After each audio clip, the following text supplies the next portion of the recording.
Bienvenue au musée de la Poste. Vous me demandez, ma chère enfant, si j'aime toujours bien la vie. Je vous avoue que j'y trouve des chagrins cuisants, mais je suis encore plus dégoûtée de la mort. Je me trouve si malheureuse d'avoir à finir tout ceci par elle, que si je pouvais retourner en arrière, je ne demanderais pas mieux.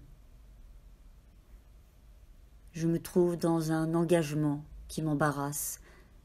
Je suis embarquée dans la vie sans mon consentement. Il faut que j'en sorte. Cela m'assomme. Et comment sortirai-je?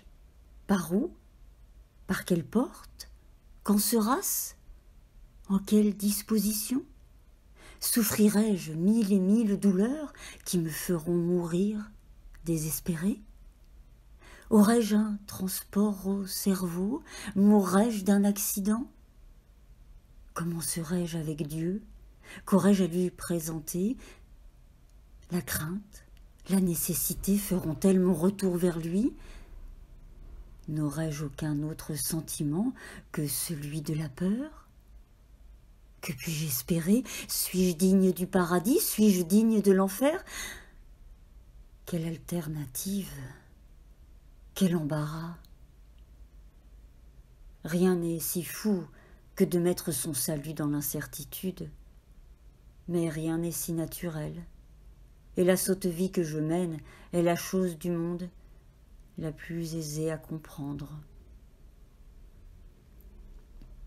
Je m'abîme dans ces pensées, et je trouve la mort si terrible que j'ai plus la vie, parce qu'elle m'y mène, que par les épines qui s'y rencontrent. Vous me direz que je veux vivre éternellement. Point du tout.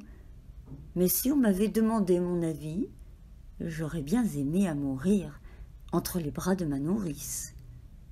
Cela m'aurait ôté bien des ennuis, et m'aurait donné le ciel, bien sûrement, et bien aisément. Mais parlons d'autre chose.